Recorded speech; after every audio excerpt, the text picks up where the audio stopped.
साथियों, एक समय था जब भारत की पहचान लाइसेंस राज से होती थी। ज्यादातर चीजों पर सरकार का नियंत्रण था। भारत में बिजनेस के लिए जो भी चुनौतियां रही है वो मैं समझता हूं। हम लगातार प्रयास कर रहे हैं कि हर चुनौती को दूर करें। आज Bharat ease of doing business को बढ़ावा दे रहा है, सरकार के दखल को कम कर रहा है। भारत ने अपने कॉरपोरेट टैक्स रेट्स को सिंप्लीफाई करके, कम करके उसे दुनिया में मोस्ट कॉम्पिटिटिव बनाया है। बीते साल ही हमने 25,000 से ज्यादा कंप्लायंसेस कम किए हैं। भारत ने रिट्रोस्पेक्टिव टैक्सेस जैसे कदमों में सुधार करके बिजनेस कम्युनिटी का विश्वास लौटाया है। भारत ने ड्रोन्स, स्पेस, जियोस्पेशियल मैपिंग जैसे कई सेक्टर्स को भी डीरेगुलेट कर दिया है। भारत ने आईटी सेक्टर और बीपीओ से जुड़े आउटडेटेड टेलीकॉम रेगुलेशंस में बड़े रिफॉर्म्स किए हैं। साथियों, भारत जैसी मजबूत डेमोक्रेसी ने पूरे विश्व को एक खूबसूरत उपहार दिया है, एक बुके ऑफ होप दिया है। इस बुके में है हम भारतीयों का डेमोक्रेसी पर अटूट ट्रस्ट। इस बुके में है 21वीं सदी को एम्पावर करने वाली टेक्नोलॉजी। इस बुके में है हम भारतीयों का टेम्परामेंट, हम भारतीयों का टैलेंट। जिस मल्टीलिंगुअल, मल्टीकल्चरल माहौल में हम भारतीय रहते हैं, वो भारत ही नहीं बल्कि पूरे विश्व की बहुत बड़ी ताकत है। ये ताकत संकट की घड़ी में सिर्फ अपने लिए सोचना नहीं बल्कि मानवता के हित में काम करना सिखाती है। कोरोना के समय में हमने देखा है कि कैसे Bharat one earth, one health इस विजन पर चलते हुए अनेकों देशों को जरूरी दवाइयां देकर, वैक्सीन देकर करोड़ों जीवन बचा रहा है। आज भारत दुनिया का तीसरा सबसे बड़ा फार्मा प्रोड्यूसर है, फार्मेसी टू द वर्ल्ड है। आज भारत दुनिया के उन देशों में है जहां के हेल्थ प्रोफेशनल्स, जहां के डॉक्टर्स अपनी संवेदनशीलता और एक्सपर्टीज से सबका भरोसा जीत रहे हैं। कोरोना के समय में हमने देखा है कि कैसे Bharat one earth, one health इस विजन पर चलते हुए अनेकों देशों को जरूरी दवाइयां देकर, वैक्सीन देकर करोड़ों जीवन बचा रहा है। आज भारत दुनिया का तीसरा सबसे बड़ा फार्मा प्रोड्यूसर है, फार्मेसी टू द वर्ल्ड है। आज भारत दुनिया के उन देशों में है जहां के हेल्थ प्रोफेशनल्स, जहां के डॉक्टर्स अपनी संवेदनशीलता और एक्सपर्टीज से सबका भरोसा जीत रहे हैं। साथियों, संवेदनशीलता संकट के समय में परखी जाती है। लेकिन भारत का सामर्थ्य इस समय पूरी दुनिया के लिए उदाहरण है।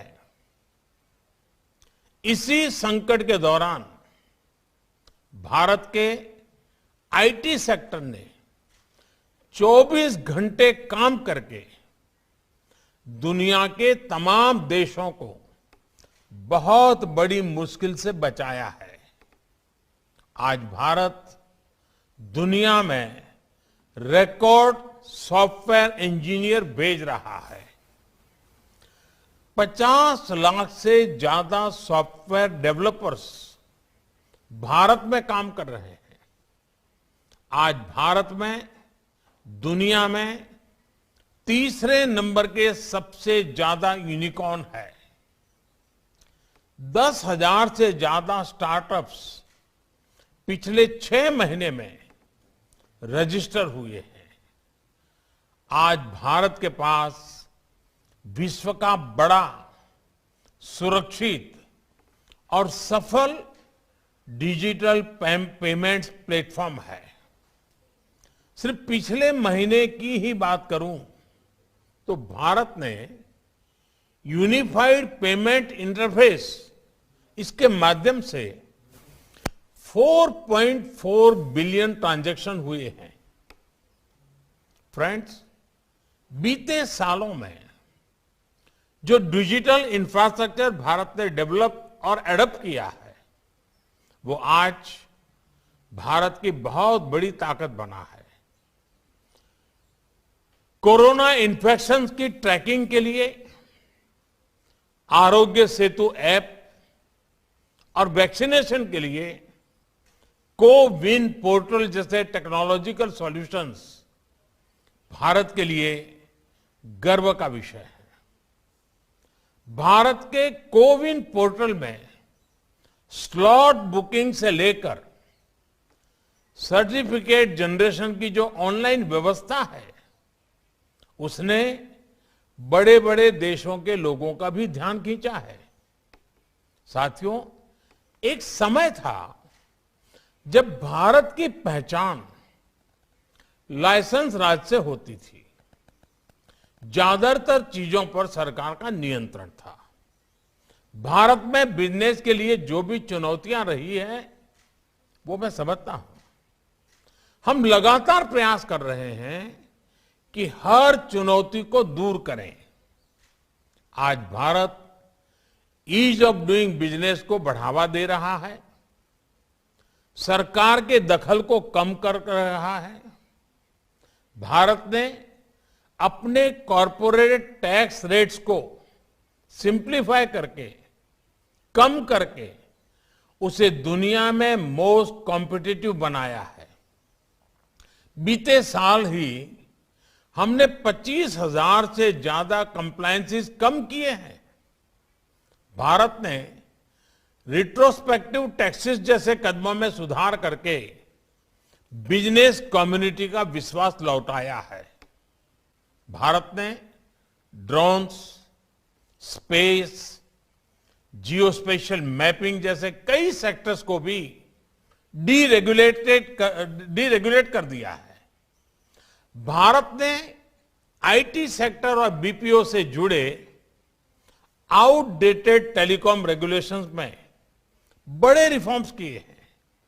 साथियों, भारत ग्लोबल सप्लाई चेन्स में विश्व का एक भरोसेमंद पार्टनर बनने के लिए प्रतिबद्ध है।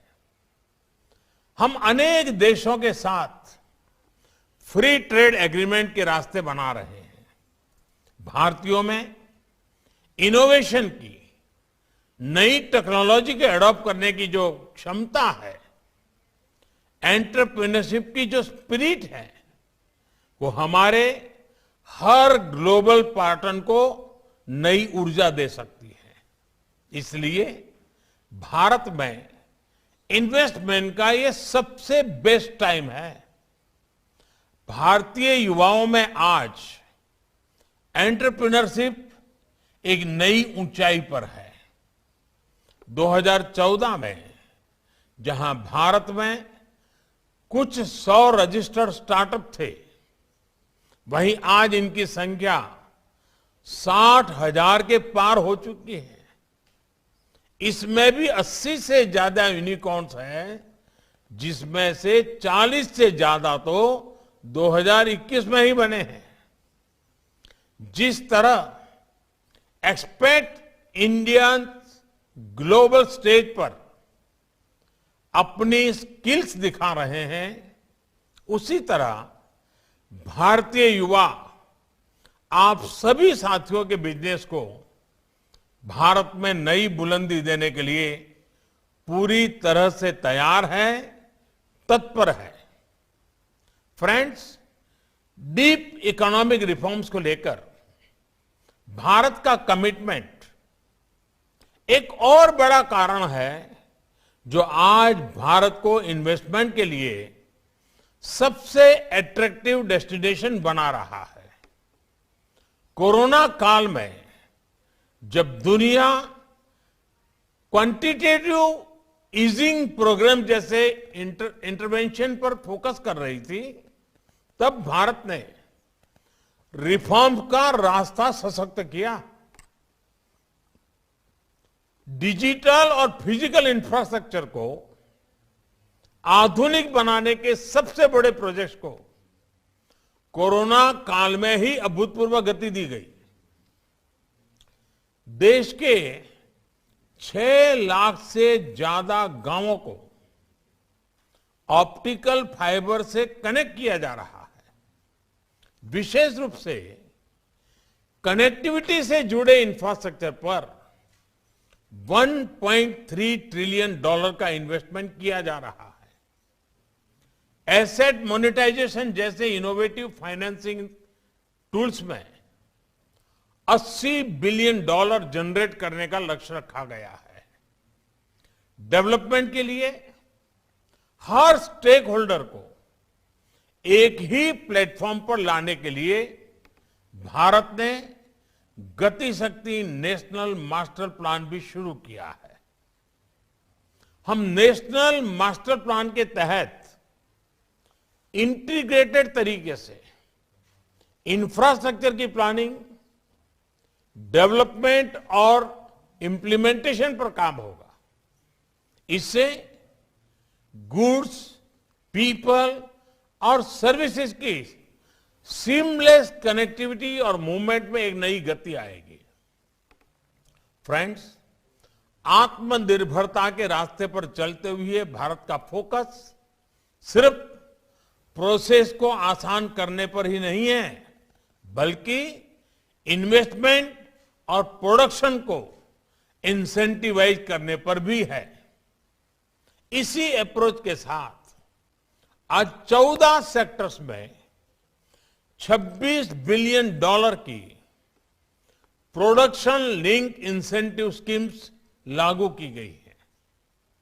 Fab, chip and display industry के निर्माण के लिए $10 बिलियन का इंसेंटिव प्लान इस बात का प्रमाण है कि ग्लोबल सप्लाई चेन को स्मूथ बनाने के लिए हम कितने प्रतिबद्ध हैं।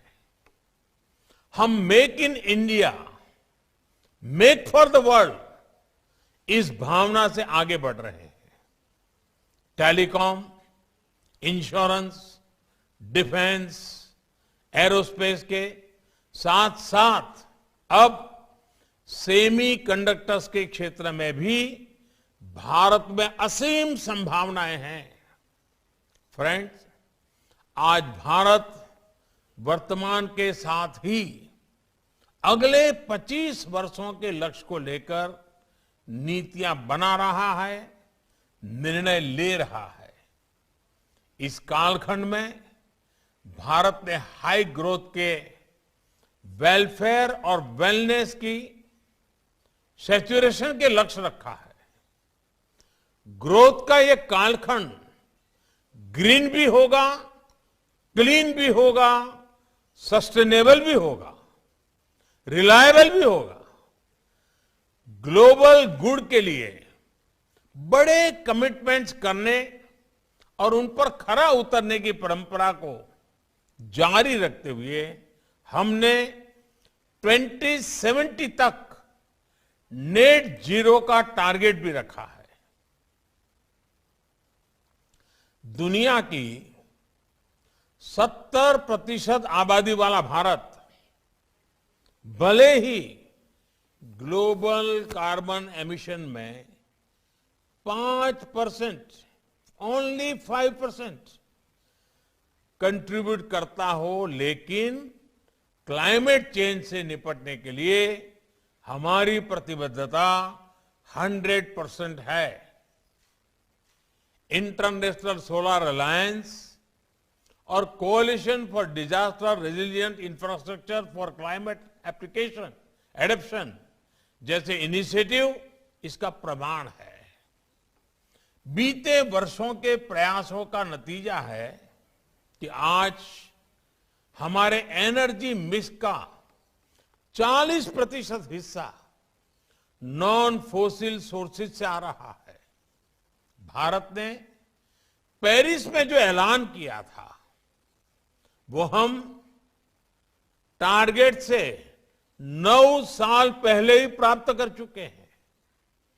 फ्रेंड्स, इन प्रयासों के बीच हमें यह भी मानना होगा कि हमारी लाइफस्टाइल भी क्लाइमेट के लिए बड़ी चुनौती है। थ्रो अवे कल्चर और कंज्यूमरिज्म ने क्लाइमेट चैलेंज को और गंभीर बना दिया है। आज की जो टेक, मेक, यूज, डिस्पोज ये जो इकोनॉमी है उसको तेजी से सर्कुलर इकोनॉमी की तरफ बढ़ाना बहुत जरूरी है। COP26 में मिशन लाइफ के जिस आइडिया की चर्चा मैंने की थी उसके मूल में भी यही भावना है। लाइफ यानी लाइफस्टाइल फॉर एनवायरमेंट। ऐसी रेजिलिएंट और सस्टेनेबल लाइफस्टाइल का विजन जो क्लाइमेट क्राइसिस के साथ साथ भविष्य के अनप्रेडिक्टेबल चैलेंजेस में उससे निपटने में भी काम आए। इसलिए मिशन लाइफ का ग्लोबल मास मूवमेंट बनाना जरूरी है। लाइफ जैसे जनभागीदारी के अभियान को हम P3, और जब मैं P3 कहता हूं प्रो प्लेनेट पीपल का बड़ा आधार भी बन सकते हैं। फ्रेंड्स, आज 2022 की शुरुआत में जब हम दावोस में ये मंथन कर रहे हैं तब कुछ और चुनौतियों के प्रति सचेत करना भी भारत अपना दायित्व समझता है। आज ग्लोबल ऑर्डर में बदलाव के साथ ही एक वैश्विक परिवार के तौर पर हम जिन चुनौतियों का सामना करते रहे हैं वो भी बढ़ रही हैं। इनसे मुकाबला करने के लिए हर देश, हर वैश्विक एजेंसी द्वारा कलेक्टिव और सिंक्रोनाइज एक्शन की जरूरत है। ये सप्लाई चेन के डिसरप्शन, इन्फ्लेशन और क्लाइमेट चेंज इन्हीं के उदाहरण है। एक और उदाहरण है क्रिप्टो करेंसी का। जिस तरह की टेक्नोलॉजी इससे जुड़ी है उसमें किसी एक देश द्वारा लिए गए फैसले इसकी चुनौतियों से निपटने में अपर्याप्त होंगे। हमें एक समान सोच रखनी होगी। लेकिन आज वैश्विक परिदृश्य को देखते हुए सवाल ये भी है कि मल्टीलेटरल ऑर्गेनाइजेशंस नए वर्ल्ड ऑर्डर और नई चुनौतियों के निपटने के लिए तैयार है क्या? वो सामर्थ्य बचा है क्या? जब ये संस्थाएं बनी थी तो स्थितियां कुछ और थी।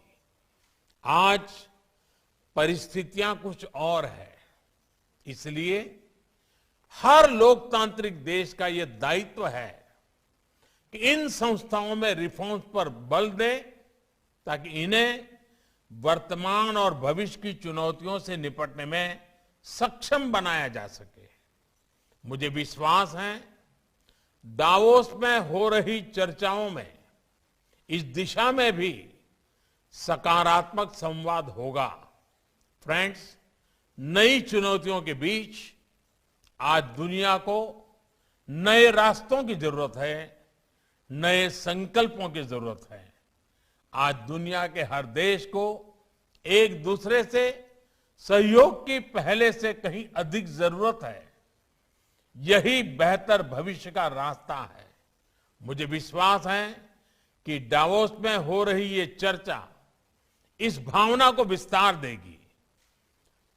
फिर से एक बार वर्चुअली भी आपसे मिलने का मौका मिला। आप सबका बहुत बहुत धन्यवाद।